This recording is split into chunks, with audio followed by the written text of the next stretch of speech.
Hey, how you guys doing here? Ricardo here. Hey, how you doing? So I was just thinking of something in my head that happened in my past. I remember when I was in college, I was trying to join a fraternity, and they had this day where you go through all the fraternities and you kind of just check them out, and then they can give you bids if you accept them to go to join the fraternity. So I was gonna do that, and the night before I had a feeling and this was like 10 years ago, or actually 13 years ago. Anyways, I'm pretty old now, not that old, but so I had a feeling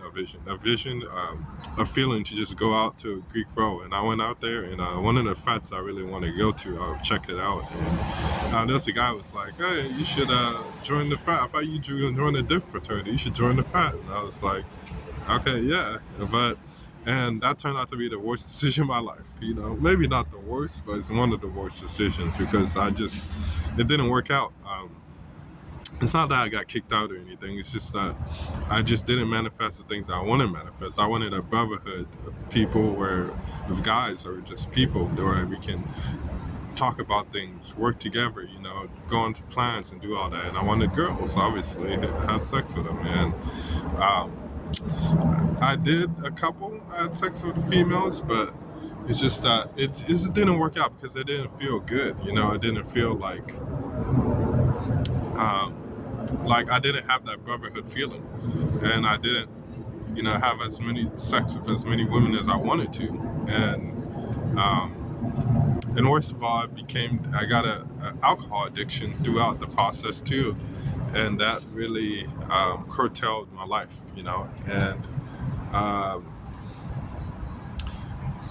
And basically, eventually, it got shut down.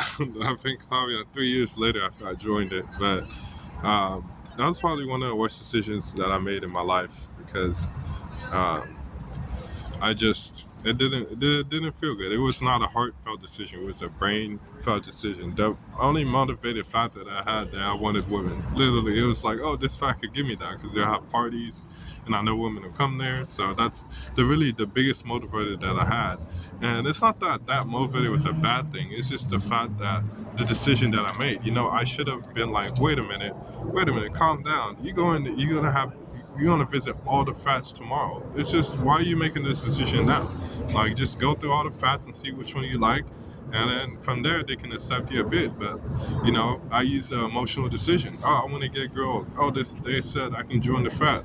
Let me just join it. And it wasn't really like a yes, I want to join this fat. It's more like a maybe. Like it was not saying that it wasn't a yes. I mean, obviously it wasn't a yes looking back on it, but it was kind of like a decision that was like, this could be good, this could be bad. That was kind of like the feeling that I got, but I joined it anyways. And so I'm here to tell you that if the decision that you make, if it's not a yes, don't do it at all.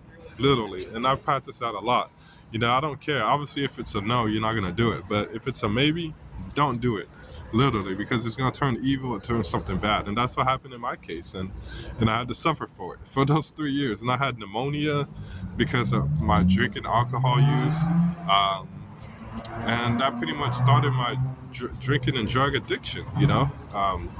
And well, the thing is like, I don't really think I was really addicted, or I was addicted, but it's not like it wasn't as bad as I'm picturing out, as I'm saying it out to be. But I just like, yeah, um, yeah, just don't go on maybes, and that really has blossomed my life, and that decision allowed me to see that, the bigger picture, and allowed me to not make an emotional decision, depending. So, not saying, oh, I really want this, and this could give me that, but at the same time, is that a smart idea? Is that feasible? And I'm not saying, some of you are like, oh, so why did you go out? Why'd you follow the feeling to go before day before you go see the frats? Well, I think that was a good decision to do that, because I felt it. I felt I had to go there. So I think that was a good decision, but I should have said no. Let me think about it, or if I'm going on the frat to visit the frats tomorrow. We can talk about it then, And I think they would have been like, oh, okay, this guy is kind of, he doesn't really, not that he doesn't care, but he knows what he's about, So they can probably respect me for that. And then obviously, I think if I would have done that, I would have went the day after, and then I would have been like, oh shit, like this is not for me. And there was another frat that was pretty cool. It's a smaller frat, and my roommate at the time was part of that frat, and really all he did was sleep. But anyways, it's not a point here or there. And it was pretty small, and they were making music, and so I should have joined that one, but like I said, I just really wanted the women. And that kind of hurt me. It hurt me a lot. So, anyways, I'm here to tell you: don't go on maybe, don't go on those, only go on yeses. Thank you so much.